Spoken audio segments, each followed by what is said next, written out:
Hello everyone and welcome back to the Crafty Notary. I am Ayana, the owner of Crafty Notary. I'm a notary public as well as a certified loan signing agent in the Tampa area of Florida. And welcome back to my channel again today. And before we get started, please make sure that you like this video and subscribe, as well as hit the notification bell so that you can be notified when I come out with a brand new video for you. So as you saw by today's title, we are talking about ways that you can make money as a notary public. And a lot of people ask this question. I've been asked this question by a lot of people when I mentioned that I had become a certified, or I have become a notary public. Tongue-tied there, so let me slow down. And the very most important way, or the most general way or basic way that you can make money as a notary is simply by stamping your seal on a document. Every day, people have documents that need to be notarized. In fact, I encountered two just today.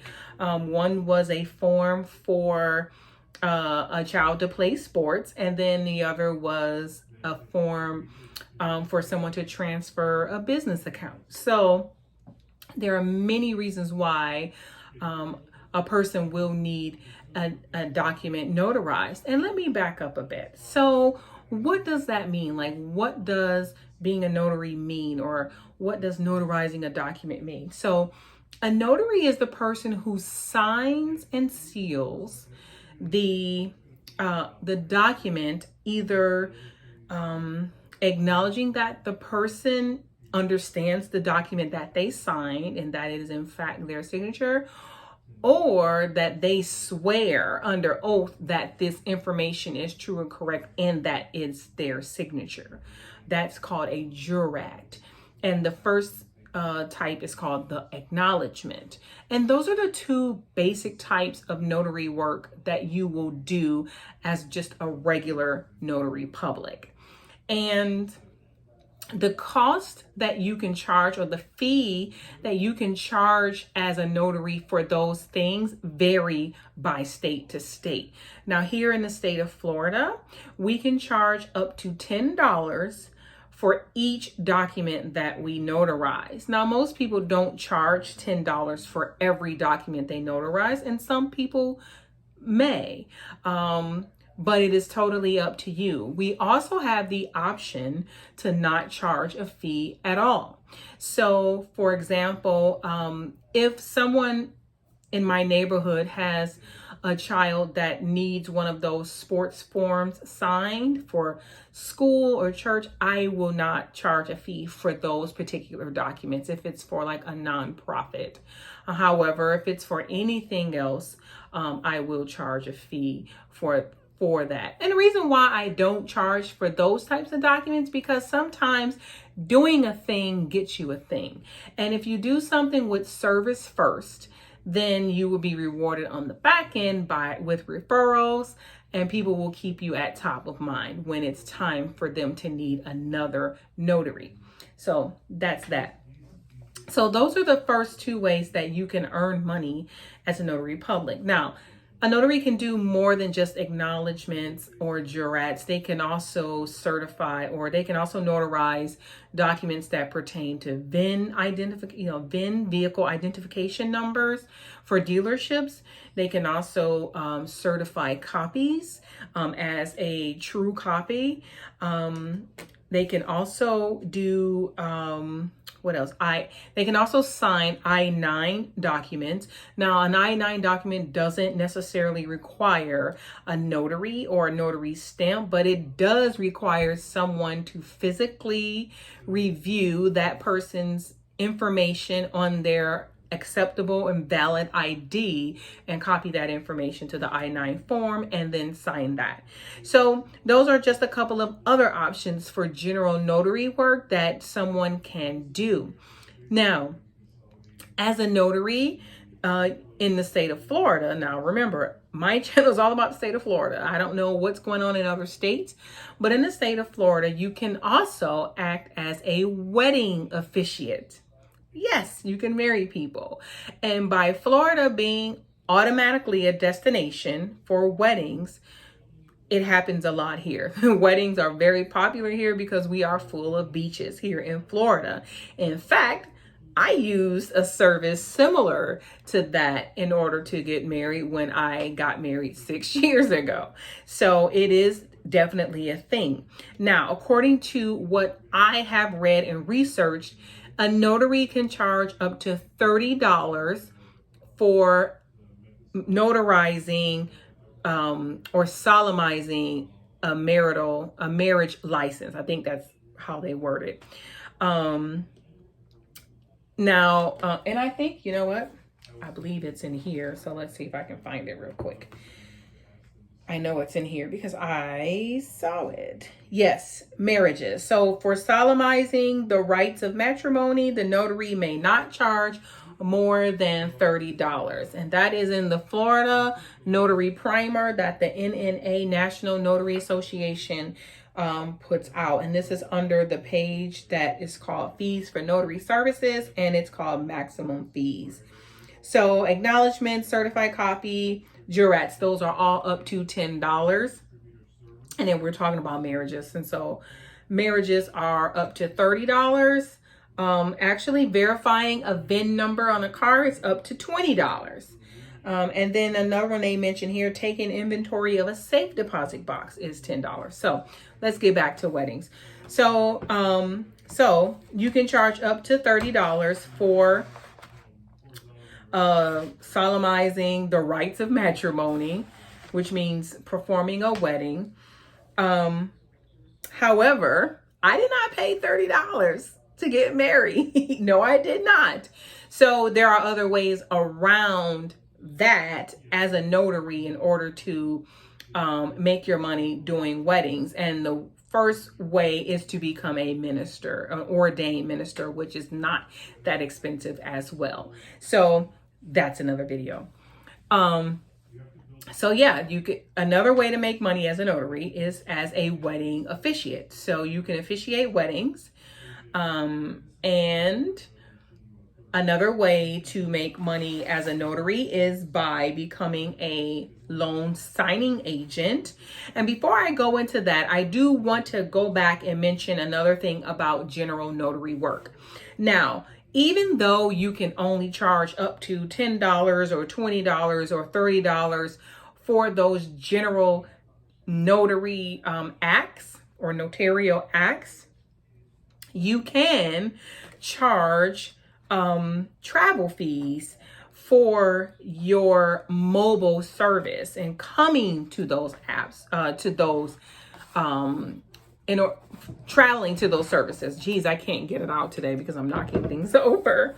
So you can charge a travel fee, and the travel fees are not set by law. So a good form of reference that I would use to charge travel fees might be the IRS, because you can only write off a certain amount of travel fees because the IRS designates what the mileage rates are year to year.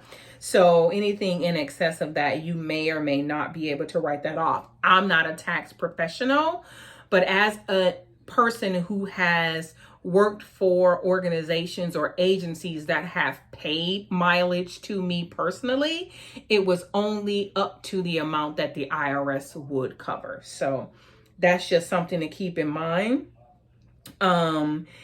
It's a private arrangement between you and the person that you're performing the notarization for. So that's something that you want to work out before you get in your car and leave.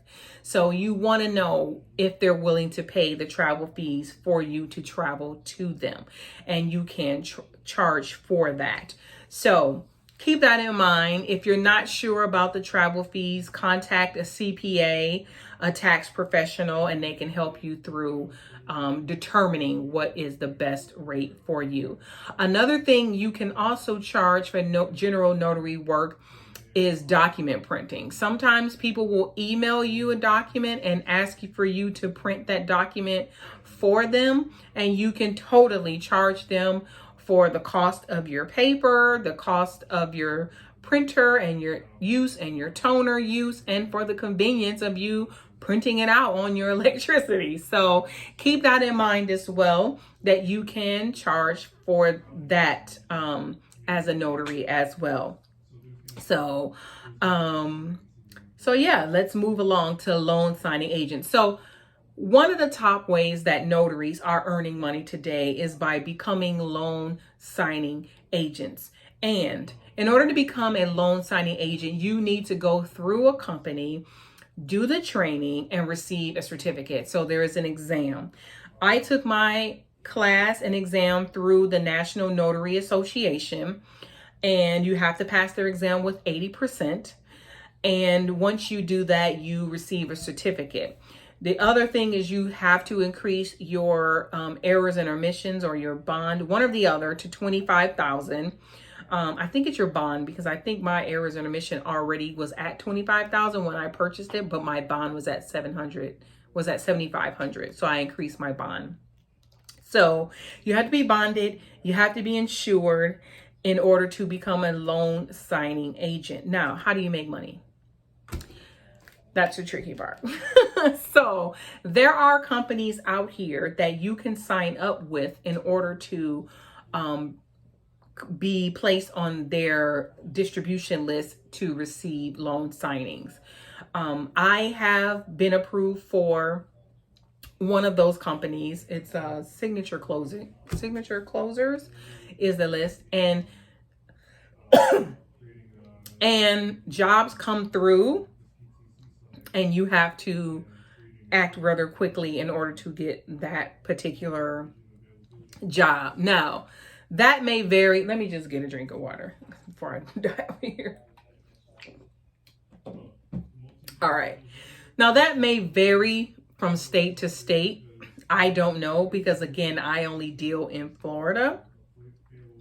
But signing up with multiple signing services will increase your chances of getting more work. And but that is the number one way that a lot of notaries are earning money today. And those loan signings can go from anywhere between $85 to $200, or whatever you negotiate with the signing service, based upon the amount of work that you need to do, the documents you need to print out, where you have to travel, like all of that stuff. It tends to be based upon all of that. So that's the number one way that notaries are making money. So is this a viable thing for you to do? Absolutely. It absolutely is a thing for you to do if you're looking to either A, leave your 9-to-5 and start something else full time, or B, do something on the side. Now, I work a full-time position, so I'm doing this on the side, and I'm building this business on the side as a supplement to my income. However, you can do this. I've seen countless, videos of other people who do this, and I'm in a group where people do this as their main 9-to-5, that they have ramped up their business to the point to where they no longer work a 9-to-5 because they choose not to. And that's perfectly okay.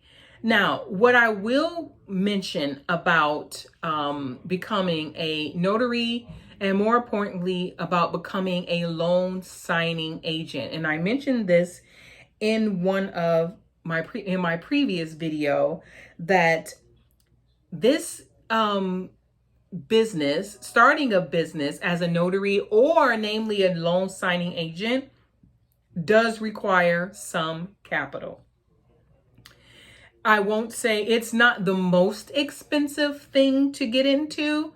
However, it is not cheap as well. It's not that inexpensive, especially when you consider whether or not you have some of the supplies to get you started, such as a computer, a printer, a scanner. You will need a scanner, you need a printer, and you need a laser printer. So those of us who may have had inkjets or office jets, that will not fly. You will need a laser jet printer, and you need a rather fast one. And you also may need one, it's optional, but you need one with a dual tray, because some of the documents come as legal and some come as letter. And if you don't have a printer that can take legal paper, then you need a way to feed legal paper in. Now, I've seen other notaries say they only use all legal or they only use all letter, and it's never been an issue. And I think that's just a matter of what you're doing and how you want to represent your business and your own integrity. Not saying that it's any more or less integritous. I think that's the word. But some people do want to do it. And so if you're one of those people, then you want to have a printer that does that. I also saw a person who took their documents that they needed to scan back to a public place to scan, like FedEx or Office Max or UPS store. And that is a big no-no, because those networks are public and you have people's sensitive information. So you need a scanner in your home, and you don't need one of those scanners that have the flatbed and you got to put one sheet on, scan it, take that one off, put one, because we're talking about loan packages that are like 100, 150, 200 pages, thick. So I have both types of scanner. I have a scanner where you can feed it in, and I have a scanner that's just a flatbed scanner. But you need to have that as well. And so when you factor in the equipment that you may need, you're going to need stamps. You have to pay for these. You're going to need the journal. You're going to need the notary insurance. You're going to need the notary bond. You're going to need to pay for these courses in order to learn these things. I also purchased books. I got books, okay, and I got the loan document source book. So, these are things that you're going to need. You're going to need ink pens. You're going to need, especially when you start out, you're going to need flags, like sign here to remind you where you need to sign. So it's not a cheap endeavor to jump into it. And if I had to put a cost on it, I would say it would be more, I would say $1,000 maybe to $1,200, including like the printer and all of that stuff too. If you need a computer and all of that, then it may be a little bit more than that, maybe $1,500 to $2,000 you would need to start up. But I will say that I think that gaining some loan signings in a month, you can probably recoup your money. I've seen people make $1,000 a month, so you can recoup your money in 1 to 2 months. So it's not that big of a deal. So with that being said, I'm going to end this video here, and we will talk again soon. Please leave your comments below. If you have any questions for me, if you have anything that you would like for me to talk about, and I'm thinking maybe I'll start reading this book and talking a little bit about what's going on in this book for loan signing agents. Please leave it below. And don't forget to subscribe. And don't forget to like this video. And until then, Ayana will talk to you soon. Bye-bye.